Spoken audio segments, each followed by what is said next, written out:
아버지와 아들 두 사람이 차를 타고 고속도로를 막 달려가고 있었습니다.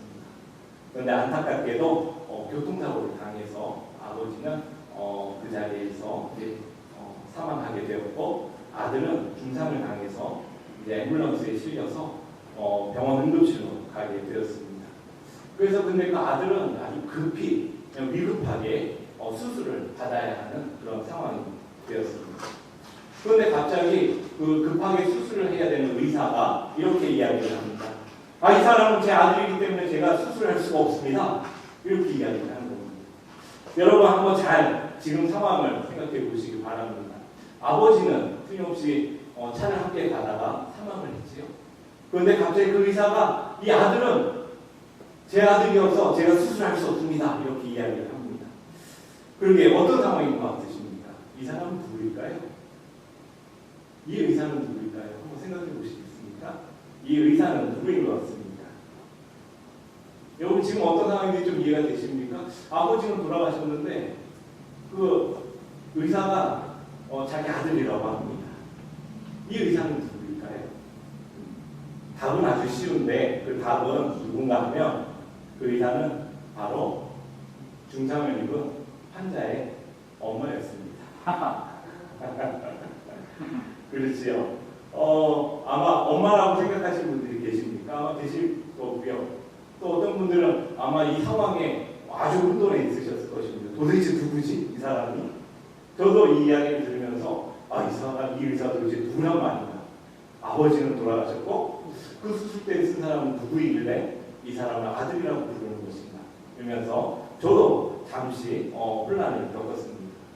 그런데 이 얘기가 의미하는 게 무엇인가 하면요, 오랫동안 대부분 의사는 남자였습니다. 그러다 보니까요, 사람들이 의사 하면 벌써 무엇을 떠올립니까? 남자를 떠올립니다. 그러다 보니까 이제는 어떻게 됩니까? 그 상황이 이해를 할 수가 없게 되는 거죠. 우리는 살아가면서요, 그런 작은 편견들이 우리 마음속에 알게 모르게 우리 생각 속에 자리 잡고 있다는 것입니다. 사실 여자 의사라는 걸 우리가 알고는 있지만 우리는 어느새 그냥 그런 편견에 우리의 생각이 고정되어 있다는 것을 우리가 느끼게 되는 것이지.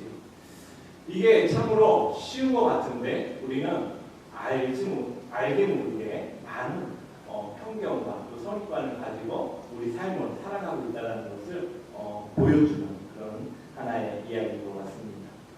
오늘 말씀에 등장하는 베드로도요, 어떤 사람이었는가 하면 그 자신이 사회에 살아가고 있는 전통 안에서 그렇게 하나의 편견과 또 선입관을 가지고 살아가는 그러한 사람이었습니다. 그는 전통에 따라가던 그런 사람이었기에 하나님께서 성령이 보여주시는 그 환상을 보면서도 그는 먹으라 하는데도 성령의 음성에 순종할 수가 없었습니다. 왜요?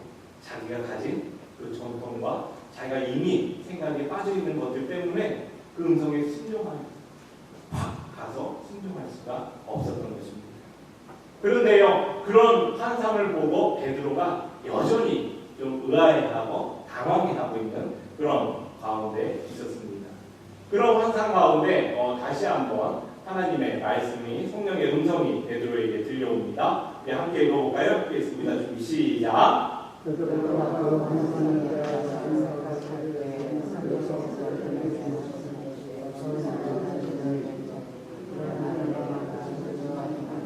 함께 가라. 내가 그들을 보내었느니라 하시니. 그렇습니다. 성령께서 베드로에게 뭐라고 말씀하십니까? 의심하지 말고 가라라고 말씀하십니다. 고넬료가 보낸 그 사람들과 함께 의심하지 말고 가라는 것입니다. 그런데 여기서 이 의심하지 말고라는 단어가 참으로 재미있는 단어입니다. 이게 히라보 원어에는요, 메덴 디아크리노라는 단어로 나옵니다. 뭐 이렇게 이야기하시면 잘 모르시죠? 메덴 크리노가 뭔지 어디 빵집 이름인지 알 수가 없지요. 그런데 메덴이라는 뜻은 without이라는 게 뭐뭐 없이라는 뜻입니다. 그리고 디아크리노는 판단하다 이런 의미의 단어입니다. 그러니까 다시 말해서 판단하지 말고 가라는 것입니다. 다시 말해 무슨 말인가 하면 베드로야, 네가 가진 기준과 네가 가진 생각과 네가 가진 잣대로 지금 이 상황을 판단할 것이 아니라 너는 그냥 가라고 말씀하고 계시는 것입니다.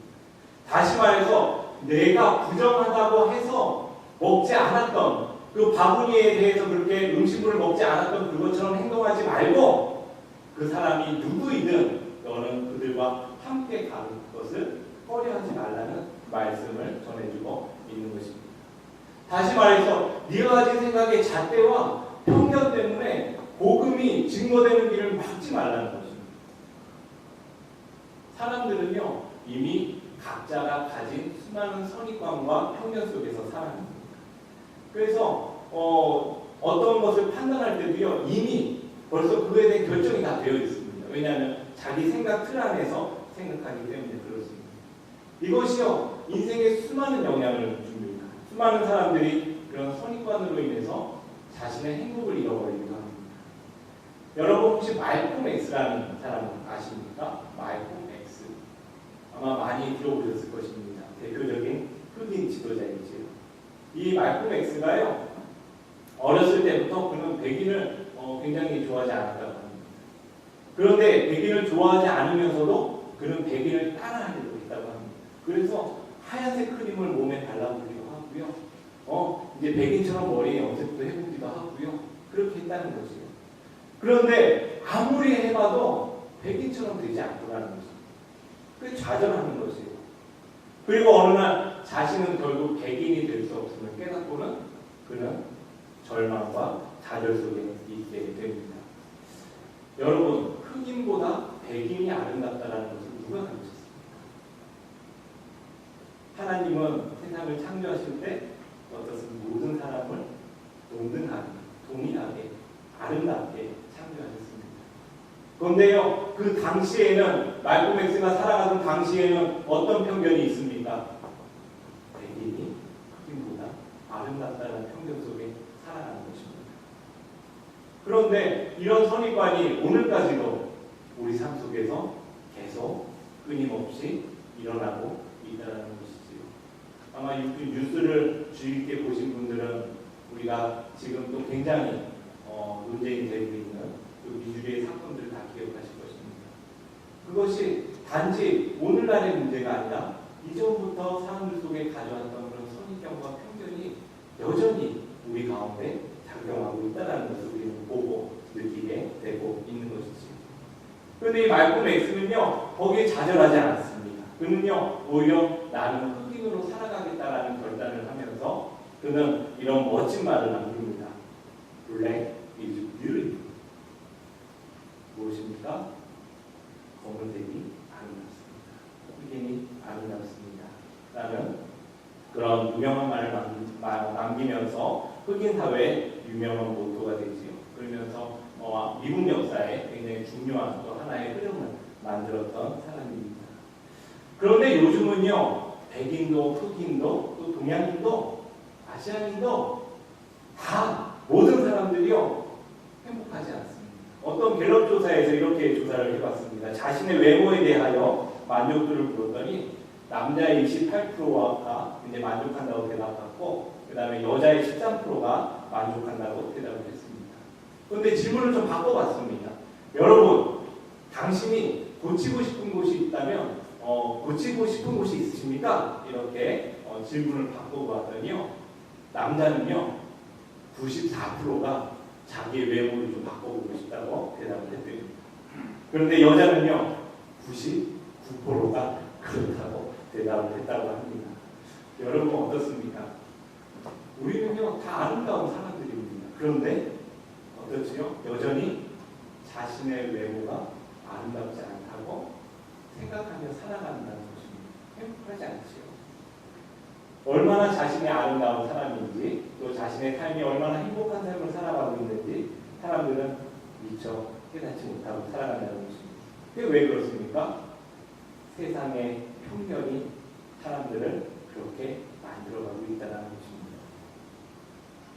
그리스도인들은요 그런 세상에 만들어놓은 편견에 휩쓸리는 사람들이 아닙니다. 그리스도인들은 어떤 사람들입니까? 그리스도를 통하여, 예수 그리스도를 통하여 삶의 기준이 있는 사람들입니다. 그리스도인들이 왜 행복합니까? 예수 그리스도의 기준 안에서 우리의 삶을 바라보기 때문에 그렇습니다. 그리스도인들이 왜 행복합니까? 세상의 잣대가 아닌 하나님의 잣대로 우리 삶을 바라보니 우리 삶을 행복하고 주님 안에 참된 만족과 위로를 얻기에 우리가 행복하며 살아갈 수가 있는 것이 아니겠습니까? 여러분은 어떤 사람입니까? 아름다운 사람이라는 것을 잊지 마시기를 바랍니다. 여러분은 행복한 사람이라는 것을 잊지 마시길 바랍니다. 누구 안에서요? 주님 안에서 우리가 그런 사람이라는 것을 잊지 마시길 바랍니다. 베드로는요 그런 평균 속에 살아가는 겁니다. 유대인과 비유대인은 다르다. 저 사람들과 우리는 상종할 사람들이 아니다. 그리고는 그냥 벽을 그어놓고 살아갑니다. 그런데 참 놀라운 것은요 오늘날에도 우리는 그런 벽을 바라봅니다.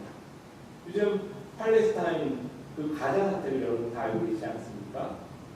저는 어느 그곳에 이제 팔레스타인에 있는 기자가 쓴 글을 잠깐 읽어보았는데 그 사람이 안타깝게 하는 이야기가 그겁니다. 가자에 있는 사람들과 그 이스라엘에 있는 사람들은 한 번도 얼굴을 마주본 적이 없답니다. 그런데요 태어나면서부터 그들은 증오하며 살아갑니다. 벽을 하나 놓고 생전 만나보지도 않은 사람들이 서로를 증오하며 살아가는데 도대체 이 문제를 어떻게 해결할 수 있을지 자기는 알지 못하겠다는 그 글을 써놓은 것이 보입니다. 왜요? 너와 나는 다르다라는 벽을 쳐놓고 살아갑니다.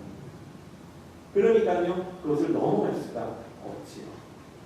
그것이 오늘날까지도 그런데 그 당시에 베드로는요 그런 겁니다. 유대인과 비유대인은 함께하면 안 되는 겁니다. 오늘 말씀에 읽었듯이 무엇입니까? 함께한다는 것 자체가 위법이라는 것입니다. 그런데요 오늘 베드로가 그 선입관과 편견의 사회를 뛰어넘는 겁니다. 놀라운 일이 벌어지고 있는 것이죠. 세상이 쳐놓은 그 생각의 그물 속에서 이제 베드로는요 그 그물 안에서 헤엄치는 것이 아니라 어떻게 해요? 이제 그 그물을 찢고 나아가는 그런 베드로를 만나게 된다는 것입니다.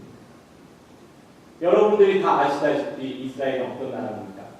하나님이 처음 이스라엘을 택하실 때 가장 연약한 나라였습니다. 가장 작은 나라였습니다. 하나님이 그 이스라엘을 택하셔서 하나님의 살아계심을 증거하기 위해 택하신 나라였습니다. 그런데요 어느 순간에 이스라엘을 향한 하나님의 뜻은 사라지고 하나님이 택하신 백성이라는 그 자부심만 남아있는 나라가 되었습니다. 어느 순간이요 세상을 향해 하나님의 살아계심을 비추는 그런 나라가 되라는 그런 하나님의 목적은 사라지고 어느새 나와 너는 다르다라는 그런 생각이 가득한 나라가 되었습니다. 어쩌면 오늘 우리가 살아가는 우리 그리스도인들도 그런지 모르겠습니다. 어떻게 해요? 세상을 향하여 주님을 나타내고 하나님의 살아계심을 증거하라고 우리를 불러주셨는데 어느 순간 우리도 벽을 쌓고 우리는 그리스도인이고 저들은 그리스도인이 아니고 우리는 서로 갈등하고 있는 것은 아닌지 다시 한번 돌아보게 된다는 것입니다. 서로 다르지만 서로 이해해야 될 대상들이라는 것이지. 사실 오늘 본문은요 많은 때로는 어떤 사람들은 이렇게 이야기합니다. 야, 이 본문을 보아라. 고넬료를 하나님이 받아들이는 것처럼 모든 것이 모든 종교가 다 똑같지 않느냐 이렇게 이해를 하기도 합니다. 그런데 오늘 말씀에 보면요 그렇지가 않은 것 같습니다. 무엇인가 하면 만약에 모든 것이 그냥 하나님을 어디서든 섬기든 다 같은 사람이라면 하나님은 베드로를 고넬료에게 보낼 필요가 없었을 것입니다. 그렇지요? 그냥 어느 곳에 섬기든 그냥 하나님을 섬기면 다 받아주신다면 고넬료를 베드로가 찾아갈 필요가 없었던 것이죠. 고넬료는 어떤 사람입니까? 고넬료는 로마라는 그 도시 안에 나라 안에 살았던 사람입니다. 그 로마는요 다신들입니다. 수많은 신들이 존재하지요. 그리고 그 신들에게 절하고 예배합니다. 그런데 고넬료라는 사람은 그 가운데 이스라엘의 하나님을 예배하는 것입니다. 그러니까요 하나님께서 그냥 하나님을 예배하니까 되었구나 라고 하시는 것이 아니라 베드로를 보내어서 고넬료를 초청하고 계시다는 것입니다. 예수 그리스도를 통하여서 하나님을 알고 살아가라고 초청하고 계시다는 것이지. 우리 말씀을 우리 함께 볼까요? 우리 함께 읽습니다. 우리 준비 시작. 바울이 아레오바오 가운데 서서 말하되 아덴 사람들아 너희를 보니 범사에 종교심이 많도다. 내가 두고 다니며 너희가 위하는 것들을 보다가 알지 못하는 신에게라고 생긴 단도 보았으니 그런데 너희가 알지 못하고 위하는 것을 내가 너희에게 알게 하리라. 그렇습니다. 바울은 그 사람들 그래 너희들이 종교심이 많구나, 너희가 예배하고 있구나, 그것으로 족하다라고 이야기하지 않습니다. 어떻게 합니까? 그것이 누구이신지 가르치고 내가 너희에게 알려주겠다고 합니다. 그리고 증거하지요. 많은 사람들이 자기의 신을 믿고 예배합니다. 하지만 그것으로 만족스럽지 않다는 것입니다. 하나님이 원하시는 것은 예수 그리스도를 통하여 너희들이 하나님을 바로 믿고 살아가기를 원하신다는 것이죠. 그래서 베드로를 보내시고 그리고 바울을 보내시고 오늘 우리를 보내셔서 많은 사람들을 예수 그리스도를 믿도록 초청하도록 우리를 불러주고 계시다는 것입니다. 오늘 베드로를 통해서 하시는 일이 무엇입니까? 베드로가 쌓아놓고 있던 벽, 유대인과 비유대인이라는 벽을 허물고 예수 그리스도를 향하여 함께 나아갈 수 있는 그 길을 열어주고 계시다는 것입니다. 우리는 이런 질문을 한번 해볼 수가 있을 것 같습니다. 여러분, 다른 사람과의 관계에서 우리는 서로 사실 다른 선입관을 갖고 있습니다. 그렇지요. 우리는 내가 아주 잘하는 사람과 만나도 그 사람은 그 사람만의 편견과 선입관을 가지고 살아가고 있습니다. 사람에 대해서도 그런 생각을 가지고 있고요. 환경에 대해서도 그런 생각을 가지고 있습니다. 그리고 만나보면 만나볼수록 그런 생각은 바뀌지가 않습니다. 쉽게 바뀌지가 않지요. 그런데 그렇다면 우리는 어떻게 나와 다른 사람들과 만나서 우리가 함께 살아갈 수 있겠느냐라는 것입니다. 저는 오늘 말씀을 통해서 우리는 그 본이 되는 말씀들을 다시 한번 보게 됩니다. 첫째로 기억하시기 바랍니다. 우리의 행동이, 우리가 그런 선입관을 넘어서는 만남을 가지기 위해서는 우리의 행동이 말씀의 본이 되고 있는가? 우리 스스로 질문해야 된다는 것입니다. 다른 사람에 대한 나의 행동이 정말 말씀의 본이 되고 있는가? 자식은요, 누구를 닮아갑니까? 부모를 닮아갑니다. 또한 부부는요, 누구를 닮아갑니까? 서로를 닮아갑니다. 또 이번 주에 이제 휴가를 다녀오면서 되게 깜짝 놀란 게 있습니다. 이렇게 저희 부부 사진을 이제 찍어주었는데요. 부부 사진을 연속적으로 찍어주었습니다. 그런데요, 저 깜짝 놀랐습니다. 걷는 모양이 똑같습니다. 뒷모습을 보는데요, 어떻게 그렇지요? 발을 걸어가는데 발을 내딛는 거나 그 다음에 발을 뒤로 올리는 거나 그 모양 똑같은 걸 보면서 저는 깜짝 놀랐습니다. 저 사람 왜 그렇게 걸어? 그랬는데 저는 똑같이 걷고 있더라고요. 부부도 닮아갑니다. 그렇죠? 서로 행동을 통해서 서로 닮아가고 서로 함께 자라나게 되는 것이죠. 아이를 사랑하는 부모라면 아이가 좋은 것들을 배울 수 있도록 스스로 절제합니다. 좋은 모습으로 스스로를 성숙시키게 되는 것이죠. 우리 그리스도인도 마찬가지입니다. 누가 그리스도를 닮아갑니까? 바로 그리스도인들을 보고 닮아간다는 사실입니다. 우리는 살아가면서요, 많은 사람들이 우리의 삶을 통해, 우리의 모습을 통해 우리는 서로 닮아가게 되는 것입니다. 때문에 우리는요, 다른 사람이 어떻게 우리를 생각할지 우리는 늘 스스로 점검하고 바라볼 수 있어야 한다는 것입니다. 말씀의 본이 되고 있습니다. 우리가 차이가 있지만, 우리가 서로 선입관이 있지만, 우리가 서로 편견이 있지만, 우리가 서로 말씀의 본이 되기 위해 살아가고 있습니다. 이것이 바로 말씀을, 선입관을 뛰어넘는 관계를 만들어갈 수 있는 것이라는 것입니다. 한국에 있는 어떤 쇼핑몰에서 있었던 일입니다. 어떤 두 여자가 이제 지나가는 외국인을 보고 너무 재밌게 생기는 거예요. 그래서 이렇게 둘이 속삭였습니다. 아유, 저 사람 참 웃기게 생겼다. 그러면서 둘이 막 대화를 나누고 있었습니다. 그랬더니요, 갑자기 그 외국인이 고개를 팍 돌리면서 나 참 안 웃기게 생겼어요. 이렇게 대답을 하더라고요. 무엇입니까? 그 사람은요 못 알아들 줄 알고 그냥 그렇게 행동을 하지. 하지만 그렇지 않습니다. 듣고 영향을 받고 그리고 그것에 대한 그 인상이 그 자리에 마음에 남게 되지요. 우리 스스로에게 질문할 수 있기를 바랍니다. 우리는 다른 그리스도인들의 본이 되고 있는가? 아니 우리 자녀들의 또 나를 바라보는 비그리스도인들 그들의 본이 되고 있는가? 우리 삶의 질문을 먼저 던져볼 수 있는 여러분 되시기를 주님의 이름 부탁드립니다. 두 번째로 다른 사람을 우리가 말씀으로 인도하고 있는가? 베드로가요 그 선입관을 뛰어넘는 그런 편견을 뛰어넘는 그런 삶을 살 수 있었던 것은 그것이 말씀으로 인도하는 길이었기 때문에 그렇습니다. 그 길이요 예수 그리스도를 증거하는 길이었기 때문에 그렇습니다. 그냥 단순히 너와 나의 차이를 없애자는 것이 아니라 그 길이 바로 예수 그리스도를 증거하고 말씀을 증거하고 말씀이 나누어지는 자리였기 때문에 베드로는 그 편견을 뛰어넘어 갈 수 있었다는 것이지요. 말씀을 위해서요 낮은 자가 되기도 합니다. 그렇지요.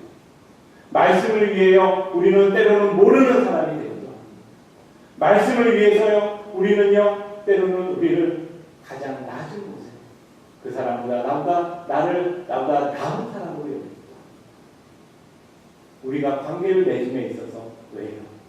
말씀이 증거되기 위해서 우리는 서로 다른 가운데 그런 목적을 가지고 만남을 가지게 된다는 것이지요. 오늘 베드로의 이야기를 고백을 한번 들어보시기 바랍니다. 유대인이 비유대인과 함께하는 것은 위법인 줄 압니다. 그러나 내가 말씀에 따라 이 자리에 왔다고 고백하고 있습니다. 여러분 우리는 다 다릅니다. 하지만 우리가 함께 해야 될 것이 분명히 있습니다.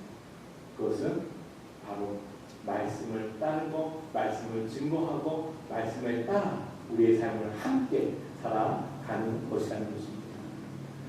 저는요 이번 여행 중에 저는 사진 찍는 걸 참 좋아합니다.